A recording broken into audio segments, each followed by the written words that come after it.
So nandito tayo ngayon guys kung saan maraming lumpia, Shanghai.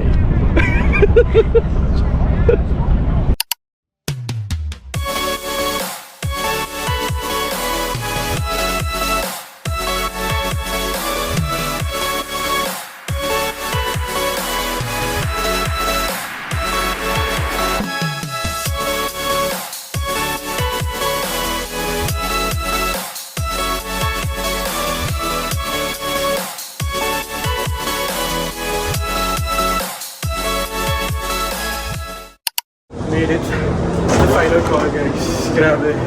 Naghabay talaga ako. But yeah, we're here. Finally, nauna na si Jam. Kasi bumili pa ako ng dinner namin on the go. Dahil hindi kami nag-dinner. But yeah, let's do this. Shanghai. Let's go.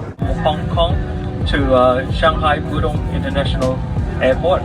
Flight time this evening around 2 hours. Weather en route expecting to be fine. Weather in Shanghai this evening partly cloudy. Temperature at the moment around 30 degrees Celsius. Touchdown Shanghai! Nagbakin pa. Let's go! After 2 hours ng flight, lumapag na kami sa Shanghai Pudong International Airport. Medyo familiar yung vibe dito kasi parang katulad lang din sa Hong Kong na merong train inside the airport. Sobrang ayos at luwag ng airport nila rito. Magpapasana all ka na lang talaga. Upon arrival and before you go through sa immigration, kailangan nyo munang gawin ang foreigner fingerprint self-collection. At kailangan din mag-fill out ng arrival card dahil required to for tourists like us. For Philippine passport holders, of course, kailangan natin ng Chinese visa. I will share more information about the application later sa vlog na to. Finally, we're here! Yeah, I get the Klook transfer from the airport to our hotel. Let's go. Thank you. Wow, may pangalan. Welcome to Shanghai, love. Good decision din tong pag-book namin ng airport transfer from Shanghai Pudong hanggang sa aming hotel. Dahil kahit sobrang late na that time, ang dami pa rin nag-aabang for taxi. Thank you. Let's go. Hi, love. Finally. From Shanghai Pudong International Airport, 30 minutes din ang drive papunta sa aming next destination kung saan kami mag-stay. Sa Novotel Clover, Shanghai.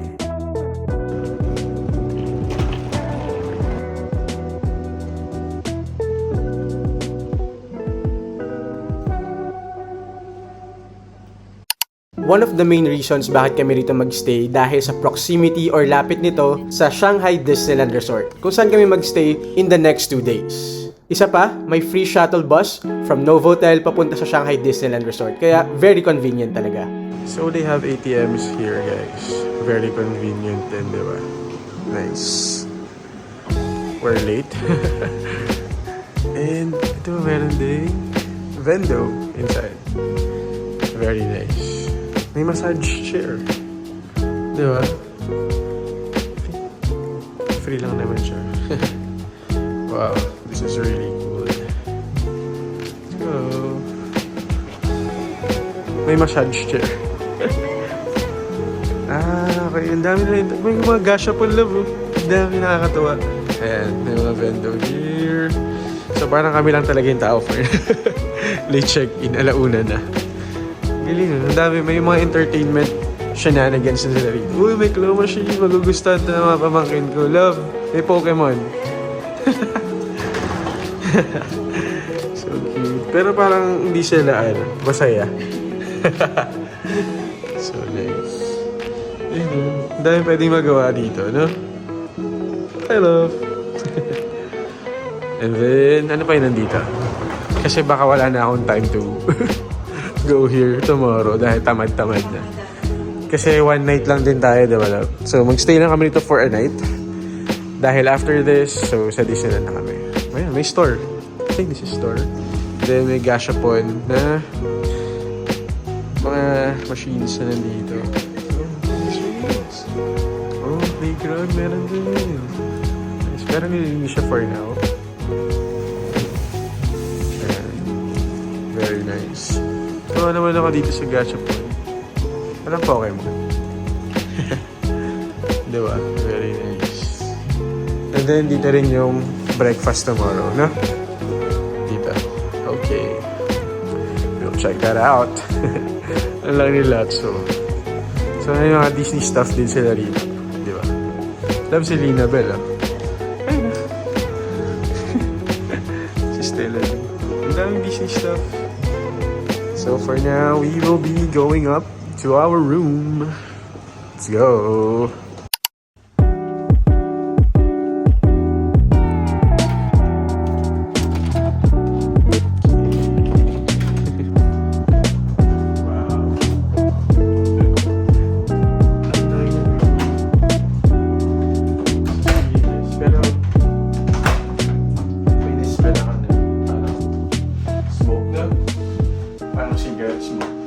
And yun guys, we're now here sa Novotel Shanghai Clover. So, dito kami mag-spend ng night namin. First night dito sa Shanghai. So, basically, lumapag kami dito sa Shanghai around 11:30 yata or 11:40 PM na. So, talagang dito lang kami magpapalipas ng isang gabi before we head doon sa Hong Kong pa rin. Doon sa Shanghai Toy Story Hotel dito sa Shanghai Disneyland Resort. So, malapit na lang kasi yun. So, ito yung pinili namin kasi aside dun sa malapit nga siya dun sa Shanghai Disneyland Resort, mas mura siya compared dun sa kung sakaling nadiretso na kami sa Toy Story Hotel for a night na hindi naman namin masusulit at all. So, magandang alternative to for those who are planning to, visit Shanghai tapos malapit lang sa Disneyland. So, magandang option tong Novotel. So, yun. We'll do a quick room tour, guys. And pakita natin kung, ano ba ito, love? King, di ba? King size, tama ba? This is like a king size suite. Wow, suite agad. Room dito sa Novotel Shanghai Clover. So, yeah. Let's go. Quick room tour lang dahil pagod-pagod na and all. So, pakita lang namin kung ano yung amenities. Amenities talaga. Kung ano yung makikita nyo dito sa Novotel Shanghai Clover Room. Let's go. So yun guys, pagpasok nyo ng room, of course, meron malaking window over here, which is really nice. Wow. Tapos, ayan. Ito yung entrance going to the bathroom. So, meron ng door dito going dun sa bathroom, which is also nice. And then, this is the closet. So, as you can see, nakasettle in na yung hindi na pala yung jacket nila. But yeah, they have bathrobes over here. Nandito rin yung safe. And additional space for your things. Nice, di ba? Ayan, and then, dito namin nilagay yung luggage namin. Tapos ito, merong study table. Dito na rin yung TV. Ayan, I'm not sure kung smart TV to or what. Mamaya pakialaman namin yan. But yeah, meron silang charger kit na kasama dito sa room, which is also a nice addition. Ayan, kung sakaling wala kang dalang charger, pwede nyo itong magamit. And by the way, yung plug or yung electrical, ano ba tawag din, love? Tama ba? Plug, di ba? Outlet. Dito sa Shanghai is yung katulad sa Pilipinas. Ayan, ganito. So, nagkamali nga ako kasi pang Hong Kong yung nadala ko ng mga, na charger. So, let's tayo doon. Then, yeah. As you can see, meron ditong mini fridge. Ayan. So, first round is free daw. Then, the next time siguro na mag-order kami and all. So, hindi na siya free, of course. Ayan. Diba? Very nice. Then, yeah. May mini pantry dito. Hindi kasama to. Ito yung sandwich na binili namin kanina sa Hong Kong Starbucks Airport. Yeah. Ayan. Merong mini pantry with the heater. Tama ba yun? Tama ba yung mga terminologies na ginagamit ko? And then, of course, nandyan yung sleepers and all. And then, this is our view. Ayan, we are on the 6th floor. Actually, wala kayo masyadong makikita dito sa view na to. Kasi parang halos lahat, either parang office na, love. Parang malakas McKinley Hill, gano'n. BGC, ganyan. And then, puro hotel around the area lang. And yeah, this is the king size bed. Tapos, meron lang cute dito na, ayan, chair. Pwedeng pang chill and all. So yeah, this is the king size bed. This is the area. I mean, for its price, sobrang sulit to. I mean, yung ganito kalaki, sobrang mahal nito sa Hong Kong, di ba, love? Kaya okay na to. And then, nandiyan yung telephone and all. Ayan. And then, yeah, meron ding ano rito. Meron ding sliding door going to the bathroom, which is a good idea. I mean, kung ebs na ebs ka na, pagkapasok mo, pwede ka na makapasok agad dun sa toilet. So, yan. Ayan yung mga amenities. Nandito na rin. Kompleto naman sila. Although, etong toothbrush, parang, ano siya, binigay lang siya dun sa reception, no, love? Parang by request siguro or what. But yeah, that is it. So, this is their bathroom. Very spacious. Ayan, kasama na lahat, of course, sa mga essentials. And then, nakahiwala yung toilet from the shower. So, ang drawback dito is walang bidet. Love, paano yan? Walang bidet. Pero yan, very nice. Parang, very industrial, di ba? Yung design ng room. Ayan, so that is the toilet. And this is the shower. Ayan, so overhead shower. And, yeah, that's pretty much it. Ayan, very industrial na yung design and all. So, it's nice. So, yun. Ang pros, ayun nga, malapit siya sa Disneyland. And at the same time, sobrang spacious nitong room. For its price, sulit na siya. As compared dun sa Hong Kong na OA sa mahal ang accommodation ng yung mga hotel rooms dun sa Hong Kong. So, this is very good.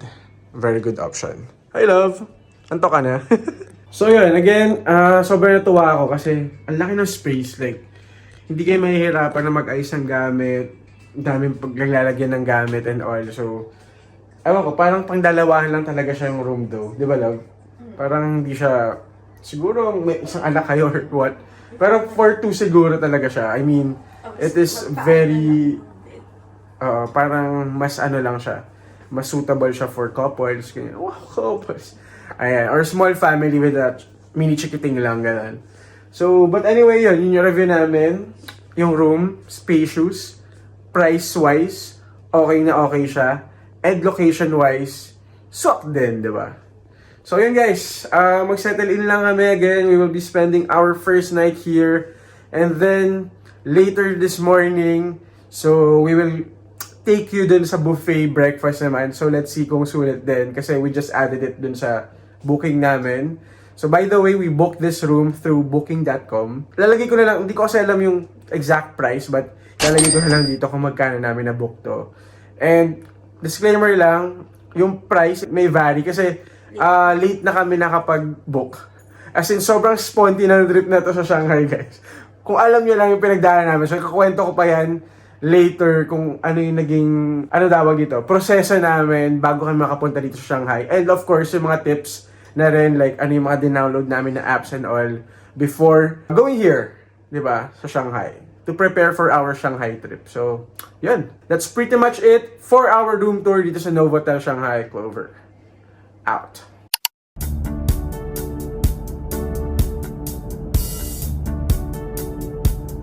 Hey, good morning everyone! It's our first day here in Shanghai! Idea ni Love yun. Actually, meron na akong intro kanina eh. Shanghai daw. But anyway, yeah, technically it's our first day talaga. Since late night namin punta dito, nakalan, di ba? So, masarap naman ang aming katulugan. But yeah, this is our view. Di ba? Ang ganda.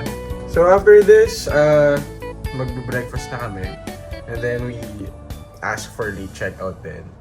So yun, as mentioned, I will be sharing all the details about this Shanghai trip later on this vlog. So abang yan guys kung gusto nyo malaman. But for now, let's enjoy our morning here in Shanghai.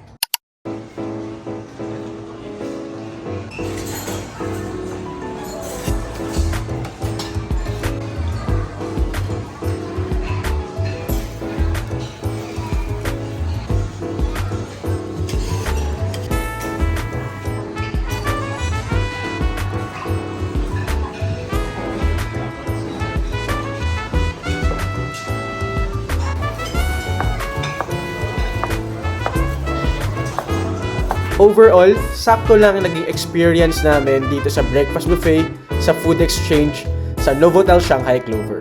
We've had better breakfast buffet before, at yun, mas marami pang choices doon kaysa dito. But yeah, sulit na rin kasi kasama na to sa booking namin. And of course, kung magka-travel kayo dito sa China, don't forget to try their Janming to complete your Chinese breakfast experience.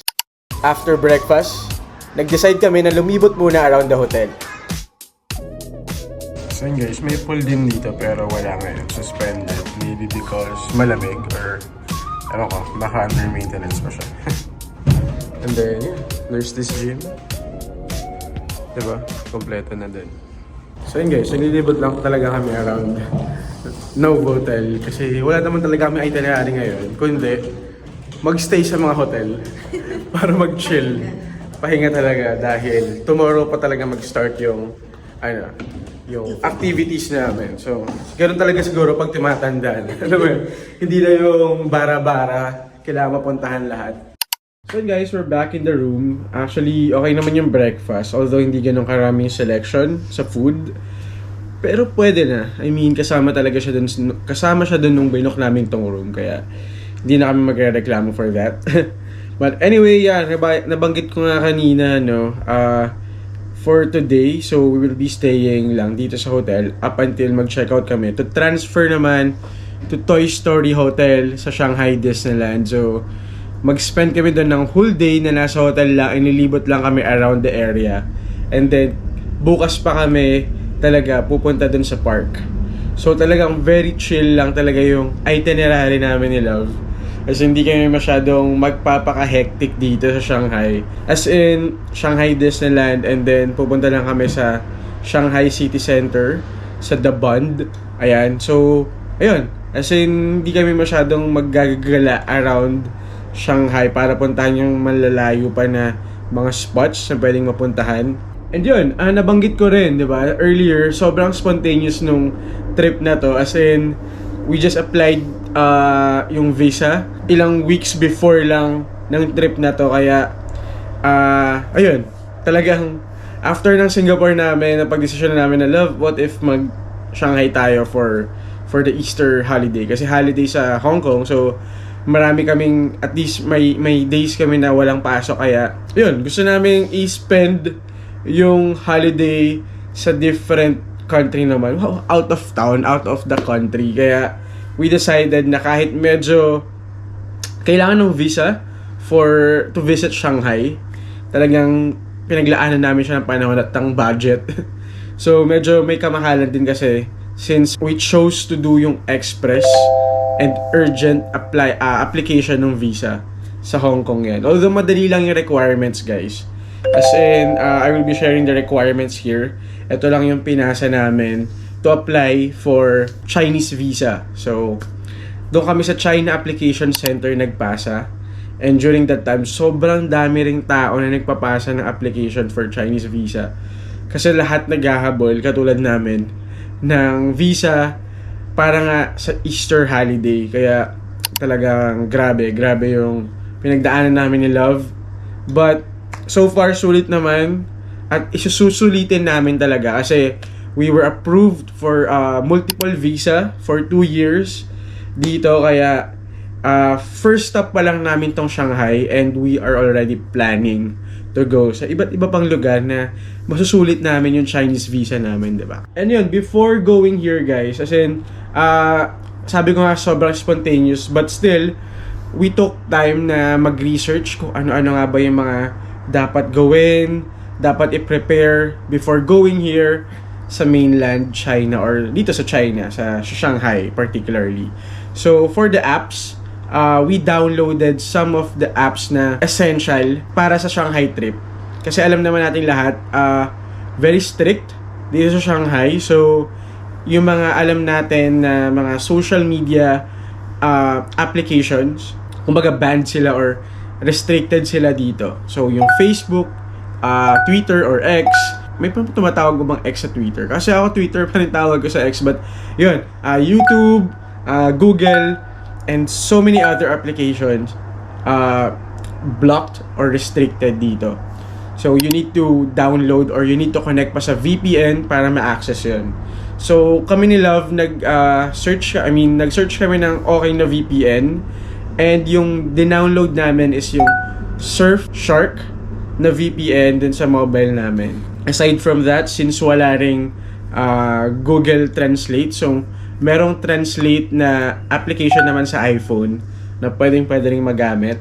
And then, for the Metro, so I downloaded yung Shanghai Metro app para malaman yung iba't ibang mga metro station or MTR stations dito sa Shanghai. So mahalaga siya for navigation din.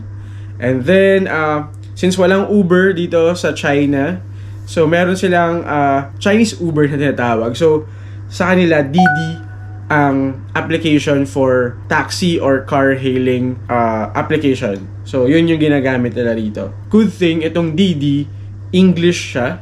I mean yung language pwede mong i-select as English. And pwede mo ring ilagay yung destination or yung address or kung saan kayo pupunta yung English name nun or yung English equivalent name. Kaya very nice and very convenient siyang gamitin. And you can link yung international cards dun sa application mismo para dun ma-charge yung magiging fare ninyo. So, ayun, hindi siya mahirap gamitin. Although hindi pa namin siya nagagamit so far. Pero when we tested or when we tried nung nasa Hong Kong pa kami, talagang nag-test kami ng mga applications like yung VPN, we tested kung okay or kung makaka-connect kami. And then yun, yung Didi nga na application or yung taxi and car hailing application nila dito sa China. So yun, nag-download din kami ng Alipay. Although sa HK kasi widely used na yung Alipay, pero dito kasi sa China, they have their own Chinese Alipay or China Alipay na application. So, different pa siya dun sa Hong Kong Alipay. But yeah, nag-download din kami nun. I mean, mostly ng mga establishments or shops na pwede nyo mabilhan dito, they are using Alipay na for payment. Kaya, very convenient din. So, aside sa Alipay, alam ko WeChat payment ginagamit din. Although, yun nga, wala kasi ako WeChat account kaya hindi na ako nag-download nun. So, I'll just be using Alipay. Nag-withdraw na rin ako ng cash, RMB or Chinese Yuan, yung gamit nila rito na currency. Siguro pros doon sa Hong Kong kasi doon sa account namin sa Standard Chartered, pwede ka na mag-withdraw ng RMB or Chinese Yuan directly from the ATM. So hindi mo na kailangan magpapalit kasi yun, i-convert na nila automatically. And when we checked, konti lang yung difference. And hindi ganun kalaki yung kumbaga yung foreign exchange from Hong Kong dollars to Chinese Yuan or RMB. Kaya goods na rin. Yun nga, nasabi ko kanina, nag-download kami ng VPN para nga makakonect dun sa iba't ibang mga applications na restricted dito. Pero for some reason, kasi yung ginamit namin na SIM card, bumili na kasi kami ng SIM card sa Hong Kong na pwede dito sa mainland. Ako, unexpectedly, akala ko kailangan ko pa rin mag-connect sa VPN. Pero, yung SIM card na gamit namin, guys, hindi mo na siya kailangan mag-connect sa VPN. I think yung IP address siguro parang nakalink pa rin sa Hong Kong or basta yun, hindi restricted. So, kahit wala kaming VPN where we can still access yung mga application na yun. Kaya, solid na rin. Doon sa Surfshark kasi, nag-sign up lang ako for 7-day free trial kaya walang bayad. So, libre pa rin siya. So, hindi pa rin naman kami gumastos even after downloading the app. So, ayan guys. Ito yung SIM card na binili namin for $68. 8 days, 7 gig. Mabilis naman siya so far. So, hindi. Nag-research din ako guys for those who are planning to buy SIM card. So, merong app, Airalo. Parang ganon. Airalo app na kung saan pwede kayo mag-purchase ng eSIM. Okay? So, hindi nyo na kailangan bili ng physical SIM card. Again, this is not sponsored by Airalo. Pero, ayun, convenient siya. Pero kasi, itong phone ko, this is iPhone na HK variant. Kaya hindi siya supported or hindi niya supported yung eSIM. Kaya, hindi ako nag-Airalo or hindi ko siya nagamit. So, physical na SIM card talaga yung kailangan para sa dual SIM na to. Okay? But yeah, it's a good option or alternative for you guys. For those na merong phones na supported yung eSIM. So, pwede nyong itry yung Airalo. Nakita ko naman sa reviews, okay siya. Like, si TDR Explorer, yung pina-follow ko na vlogger. yun yung gamit niya rin when he went here sa Shanghai. Kapag nag-airalo kayo or kapag eSIM yung gamit nyo, I think hindi nyo na rin kailangan mag-connect sa VPN, kaya sobrang convenient din yun. Those are the tips guys na ma-share ko so far dito sa aming naging Shanghai trip. And again, I would recommend this Novotel Shanghai Clover as a good option or alternative if you are looking for a hotel na medyo malapit sa Shanghai Disneyland, na ayun, very convenient naman. And marami kami nakita rito na kasabay na mga siguro magdi-Disneyland kasi naka-costume sila and all. Kasi ngayon, sobrang yung proximity niya or yung location niya malapit lang sa Disneyland. And then, yeah, I hope nakatulong yung ibang mga tips natin na naibahagi dito sa vlog na to. So, I will be sharing more as we go through our Shanghai vlog or Shanghai adventure in the next few days. So, yun, extend din kami dito ng late check-out, love. Up until 1 p.m. pinayagan naman kami. Kasi later, we will be using or we will be availing yung free shuttle bus nila going to Shanghai Disneyland from Novotel hanggang doon na sa resort. Kaya, ayun, kailangan nyo magpa-reserve in advance kasi may schedule lang talaga sila and limited lang yung slots para dun sa shuttle nila or shuttle service nila from here to Shanghai Disneyland. So, hindi na rin kami gagastos, diba, for the fare. So, very convenient din yan, guys. And yun, guys, we're out and about. So, yun, mag-check out na kami 1 p.m. dito sa Novotel. And we will be going to Disneyland Shanghai! Let's go! Sobrang excited. But anyway, dito ko natatapusin ang ating first vlog here in Shanghai, guys. Again, maraming salamat. Kung nagustuhan niyo yung vlog na to, don't forget to like, share, comment, and subscribe. This has been JP Domingo with my girlfriend over there, Jam Reyes. Stay safe, God bless, and adios. See you, Shanghai Disneyland. Let's go!